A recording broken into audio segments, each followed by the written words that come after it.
One of the questions that I've often been asked when I'm talking about this issue of taking the lower seat and humbling yourself, and it's a question that I've wrestled with in my own heart, my own mind, is simply if I don't take care of me, nobody else will. So who's going to take care of me if I'm not taking care of myself? If I'm not watching out for my interests, who's going to look out for my interests? And that really is what motivates a lot of people to become large and in charge and basically struggle for power, authority, or try to gain mass amounts of possession in order to secure their place in this particular world. And it's interesting because when we talk about humbling ourselves under the mighty hand of God and trusting that He will lift us up, we look at that and go, okay, I kind of trust Him to lift me up, but will it be high enough to sustain me? Will He pay my bills? Will He take care of my problems? Will He fix my situations? You know, one of the things that my wife and I look back on over our 50 plus years in following Christ is that when we got saved and we were young and had really a limited amount of life experience, and in a way we had kind of a naive simplicity to us, because when we read that you could trust God, that we could pray and He answered prayers and we could believe Him for all things, we took that as serious as a heart attack. We just said we're going to thrust ourselves into that with all of our heart, soul, mind, body, and strength. And I remember before I even became a Christian, speaking to the Lord about the decision, I said, I don't want to commit myself to something that proves not to be really everything it promises to be. I can't deal with another emotional letdown. And so it was really the question in my heart, can I really trust God not only for the salvation of my soul, but the preservation of my body and my mind? Will He take care of me? Will He watch over my needs and protect and provide for us over the years? And when my wife and I were our first many years in ministry, we were poor. I mean, I don't know how to describe it. My older kids often complain about how poor we were when they were growing up. And, it's funny because my wife and I weren't nearly as bothered as our kids were, because our kids were comparing our lifestyle to those of their friends. And many of their friends were able to go on vacations and had all sorts of things that they could not afford. And as they got older and into the teen years, it became more magnified to them. And I'm afraid that in many ways, my wife and I were pretty numb to it, because I remember making huge sacrifices in order to get them things that they wanted to say contemporary, like, the right clothing and all that kind of stuff. But there was really a limit to it. And we just accepted the fact that God had those limits on us, because we hadn't really got into the idea of saying we're in this for the money. In fact, the idea of being in ministry for money was something that had never occurred to me until I began to, until I really went on staff at Calvary Costa Mesa, and I saw that there were a lot of ministries where people were getting rich and fabulously famous. And, I did a couple of shows on a famous Christian network, and boy, they were all about making money. And it was really kind of a strange thing to me, because I'd never heard of anything like that. And I found that was really the whole challenge that I was now confronted with, is I started to feel that anxiety for the future. What is God going to do in the future? How is He going to take care of us when we get older and our kids are grown and all the rest of that? And it's funny because we act as if we have some concept of what the future really holds, or how far off the future is. Here I am. I never expected to be 75 years of age. I'm not quite, but I'm just on the edge there, a few months. And I look back on that and go, I didn't expect to live this long. My father only lived to be 81, which I thought was pretty old at the time. But the whole point was that I didn't think I'd have to worry about it. I figured Jesus was going to come back soon enough, and I didn't have to worry about what was going to take place when I became an old man. And I certainly didn't expect to still have the vibrancy and the vitality that I have right now, which I do believe is a gift of God, a grace of God, an empowering of God, an enabling of God.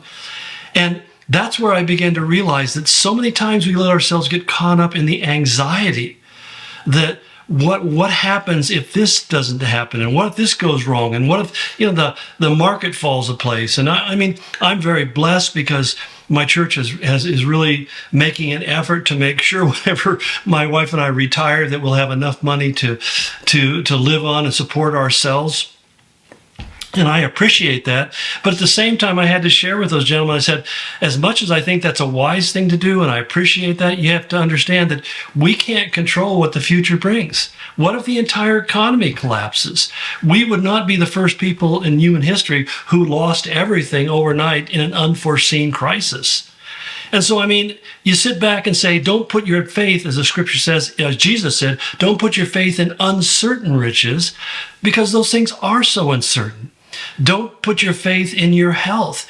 I always had the idea that I would always be healthy and strong. I never thought I would ever see cancer because, I mean, I ate right, and as my mother said to me, you eat a lot of nuts. You should be okay. And I tell her all it did is made me a little more nuts. The whole point was that I didn't think I would ever get it. And what a shock it was to get that diagnosis and then have to go through that process. And that was the beginning for me of realizing, there's a real frailty in the human condition. And since that, I've had a broken foot that I had to have surgery done on. I had a shoulder that had to be repaired. I've had a hip that had to be replaced. I've had my eyesight has had to be dealt with, and all these kind of things that are just the process of decay that you go through as normal human beings. I mean, those kind of things are the reality that faces you. And I find that when I fall down, and I don't do that very often, but when I do fall down, I don't bounce. I mean, I just absorb the full impact of whatever hits me, and it usually leaves a dent that I have to deal with for a period of time. And I'm saying all of that to certainly not create any sympathy for me, because I know that many of you know that far better than I do. I know that many of you wrestle with the depression that comes with lengthy illnesses and those issues of those sorts. But I think at the same time, we have to stop and sit back and say, I've trusted you this far, God. Don't let me fall short. My wife and I have this thing that we say in our prayer every day: Lord, help us to be faithful to the end. Don't let us be short-sighted. Don't let us get overwhelmed.